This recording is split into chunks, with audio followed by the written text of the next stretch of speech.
3 padişahlık. Zaman halkıgan muşavvir. 27. bab. Boy buluş planının resmi kozgıtılışı. Sav nahaytı xushal bulup, şünyu ve çöngüler bilen toxtamasdın Yancu'nun kelgüsüdeki bir yıllık hosolunun netçi boluduğallıqını hesaplaştı. Yancu'nun hazırkı nüfusu ve öküzlerinin sanı boyunca təxminen hesaplaganda Sav-Sav'nın alıdığan gallı parıqı 50 tümenden bolattı. Bilişimiz gerek ki, bu faqatla Yancu'daki 8 aymaqnınlı yer bulup, bununla kolga eliş aldıda turgan Runan, Chaojun ve Yinchuan 3 aymaqның hosoli texi qoşup hesaplanmagan edi. Sav-Sav'nın Yuanshao, Yuanshularga o'xshash netçi avlod esil zodilardek uli kuchlik emas bulup, u nahaytı namrat edi. Şoňa her qitim yürüşke atlanganda açlık ve yem xashakning g'imini qilmasa bolmaydi. Hatta en boy chog'lardimi qo'shinda saqlangan ochliqi 5 tümendendin eşip baxmagan edi. Eğer her yili 50 tümenden açlık köp yığılsa, özü yana leşker eliş, leşkerlerini beqish ve kural yaraqlarını yasaşdak meselelerden g'am qilsin bu.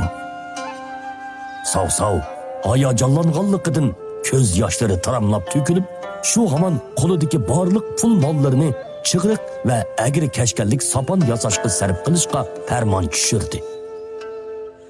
Vakti kelip, g'alli paraq yığıdığan çağda, fakat muşu çıgırık ve egri keşkellik sapanlarının icari hakkıla sanap bolğusuz pul bulattı. Burun, bir təqsir bana bişaret berip, 40 yaşımızdan burun, bir dana zatqa uçraysiz digen. Hakikaten doğru deptiken. Zılcı, del men izdevatkan, dana zat şuken. Sav, Dianmo'nun kolunu tutqunicha, xuddi uzun ayrılıp ketken aşkı bilen uçraşkan adamdek köz yaşlarını tutolmay kaldı. Pasibanim, dikkat qısıla. Mening Longyangdek adetim yok. Dedi Dianmo yaratmagandek qilib kolunu yığıverip. Qadimqilarning bu adetini qabul qilmak bakla tas. Her qitim hayacanlanğınıda xuddi özünü təqdim qilgandek qilishib ketidi. Sav, xijilliqidan yerga kirib ketgudek bo'layotgan Dianmo'ga qarab, qo'rsqig'i shaplaqlig'inicha kulib so'rdi. O soltak. Texi to'y qilmagan bilan edingiz bakla razilkan. Gapning o'ziga kelsak, siz shuncha iste'dodli bo'lgandikin, sizga ko'yib yurgan qiz ayollardan meni bo'lmasimi 7-800 bordi. Shundaq tursa, nemishqa texichi to'y qilmaysiz? Yoki to'y qilib bo'lgan yosh ayollarni yaxshi ko'ramsiz ya, ha? Pasibanim, ikkimizdan zodi kim razil? Nemeli degan bilan sur hayvilik song'unning inisida. Munosabati qo'yiqlashgandan keyin Sav-Savmu gap so'zda pardishakni qayirib qo'ygan edi. Dianmo'ning bu xil temada ortiqcha so'zlashgisi yo'q edi. Bu qeri shahvatparas bundaq gaplarni degan siri adab ketadi. Şoňa u qo'lini pulanglatib xo'shlashqinicha ketib qoldi. Keyingi kunlarda ko'pchilikning hammasi aldirash bo'lib ketdi. Nemeli degan bilan chig'riq bilan agri kashkallik saponni umumlashtirish ishi egizdi deb qo'ygan qilib tutadigan oddiy ish emas edi. Shunyu Yanju'dagi öküzlarning soniga asosan agri kashkallik saponlarini taqsim qilsa, cho'ngyu yerning mo soniga asosan chig'riqlarni o'rinlashtiradi. Dianmo hozir asosan bekor bo'lib qolg'ashqa, tabiiyla bu vaqtdan foydalanib, o'zining boy bo'lish planini tuzib atadi. Tuz tog'ni ichish ishiga o'zining qo'l selishi mumkin emas. Tapqan odami mutlaq ishonchli bo'lishi kerak edi. Dianmo Shuchu Runanga minish oldida uningga bir muhim vazifani topshirgan edi. Shuchu boshlab kelgan Chaoshao nohiyasidagi sahro boturlarining orasidan mutlaq ishonchli bo'lgan odamni yordamchilikka tanlashi kerak edi. Shuchumu Dianmo'ni umidsizlantirmay 5 kundan keyinla sahro boturidan 70 natchini uning o'rinlashtirishiga avatdi. Dianmo ularni boshlab balıqning ko'mpich tarafidagi tuz taqqa keldi. U yerda allaqachon putib bo'lgan bir chedir bor edi. Hamma yerga tizib qo'yilgan bolqa, so'g'a, yog'och ko'mir, doki qatorliqlarni ko'rgan bu sahro boturlari dong etib qoldi. Men bir qitim ko'rsatib beray. Sizlar astoydil ko'rib olinglar. Hargiz tushirib qo'ymanglar. Yanmo bir parcha tosh tuzni chaqdi. Orqadan uni uvab, bu uvoqlarni temir qozonga to'kib, suv qo'yib eritdi.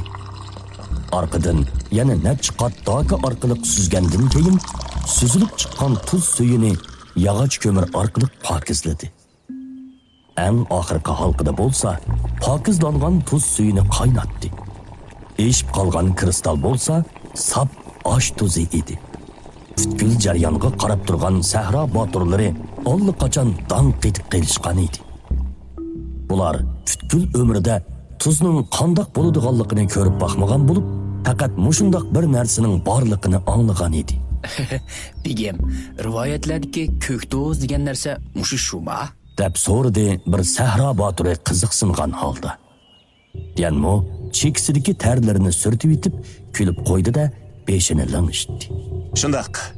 Rivoyatlardagi ko'k tuz degan mushu shu.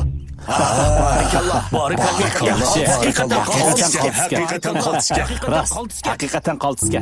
Shu hamon kishilar barakalloh deb to'lab ketishdi. Yanmo'ga bo'lgan qarashlaridan cho'qinish emas, bir xil hurmat aks etib turadi. Uni avliyo deb qarashqandek edi. Buni ulardan ko'rishkimi bo'lmaydi. Ko'k tuz degani keyingi zamonlardagi odatdagi osh tuzi bo'lib, bu davrda ko'k tuzning bir jimining bahosi 1000 yarmaq edi. Mayli boy savdogarlar bo'lsin yoki o'rda ichida bo'lsin, faqat ko'k tuz bilanla og'zini chayqaytdi. Tetitqu o'rnida ishlatadiganlari sufiti sal nacharroq bo'lgan osh tuzi edi. Yerim osh pishim vaqt o'tmayla, yanmo bir jim tuz chiqargan bo'lib, allaqachon 1000 yarmaq topgan edi. Albatta, haqiqiy umumlashtirish uchun oz foyda elib ko'p setishni o'ylashib, yanmo bozor bahosini saqlashni o'ylamagan edi. Garchi bahosini asli bahosining 2-3 o'lishidek bekitsimi, erishgan foydasini yanmo 3 avlodigacha yetib yesimi tugitalmaydi. Bo'ldi. Hozirdan boshlab sizlar men o'rgatgan usul bo'yicha ko'k tuz ayirib chiqinglar. Esinglarda bo'lsin. Bu yerdagi barliq ishlarni hech qanday odamga aytishga bo'lmaydi. Xotirjam bo'lsizlar. Chunki bizga topilgan, yerimizga pichoq bergan qadimmi? Biz hargiz boshqalarga qo'ymaymiz. Keyingi necha kunda ta'minot xonadikilar chig'riq va agri kashkallik sapan yasavatgan bo'lg'achqa, yanmo'ning ko'ngil bo'lishining hojati yo'q edi. Shunga asosan tuz tog' orasida chepib yurdi. Nemeli degan bilan amdili boshlagan bo'lg'achqa, uningga bakrak ko'ngil bo'lmasa bo'lmaydi. Ko'k tuzning mahsulot miqdorini taxminiy hisoblab beqivdi. Har kunlik ishlab chiqarish miqdori 300 jim atrofida chiqdi. Yanmo nazarini faqat Yanjudagi bu kichikini yerga tikib qolmay, yana buyuk xanning bir qismi bo'lgan 13 oymoqda sotmoqchi bo'lsa, uningga sov-sovmi yordam qila olmasligi mumkin edi. Yanmo setish yo'llari ustida bosh qotirayotganda sov-sov izlab keldi. Nim bo'ldilar pasbani? Bira ko'ngilsizlik bo'ldimi? Deb so'rdi Yanmo sov-sovni o'ldirishga taklif qilgandan keyin choy damlagach. Uning chiroyining turilib ketganiga qaraganda, aniqla bosh og'ritadigan ishga yo'liqqani edi. Sov-sov choyni bir o'tlab etgandan keyin tortgan holda shundoq dedi. Shujo? Lyubeyning ishimi? Dal mushu to'mpay. Sov-sov piyolani qo'yib tortdi. Xiyolimda texi Lyubeydan 3 tumandan ochliq yam-xashak qo'yib oldim. Qisqa vaqt ichida uni biror ish qila olmaydi deb o'ylab ekanman. Biroq ayg'oqchilardan kelgan ma'lumotga qaraganda, Lyubey yangidan bir tuman lashkar edi. Yana texi Yojudan 3000 tuyoq ot setib olibdi. U Shujuda Chunguy oti bolalarning qo'llashiga erishibdi. Yana kelib Shujuning aslidilla uliching lashkarlarini buncha tez kengaytganligiga qaraganda, men bu to'mpayning odamlarning ro'yini o'ziga tortish iqtidoriga sal qarab qoptiman. Tehi buningdimi yomon xabarlar bor. Anlashimcha, u hozir mi jamoatini o'ziga tortib etibdi. Mi jamoatining asosining qanchalik chingligini bilamsiz? Ular buyuk Xandiki eng boy jamoat. Agar mi jamoatidagilarning qo'llashiga erishib qolsa, u qo'shinlarini 5 tuman, hatto uningdimi ko'paytiradi, dedi Sov yana tortqinicha. Yanmo faqat mi jamoatining nihoyat boy bir jamoat ekanligini bilsimi, ammo mi jamoatining buyuk Xan bo'yicha eng boy jamoat deb nomi borligini texi bilmaydi. Biroq bu xabarlarning Sovni ig'ir g'amga solganligini Yanmo burulli aniq bilib bo'lgan edi. Tarixdagi Liu Bei mi jamoatidagi og'i ini ikkisining kallasini yug'ashqa, og'i ini ikkisi moliya jihatda butun kuchi bilan qo'llab qolmay, yana singlisini uningga yotlik qilgan edi. Liu Bei'dan boshqa yana Liu Bu'mi bor? U hozir Shopeyda turib oram ilayotgan. Hatto umi mingdan ko'proq lashkar olibdi. Moshundaq bo'laversa, bu ikki o'g'ri cho'qim yanjo'g'i qo'shin tortib keladi. Sov mushtini ching tugdi. Ko'zlaridan qon xo'rlik chiqib, bu ikkisini hozirli o'ldirib atkisi kelib ketgandek turadi.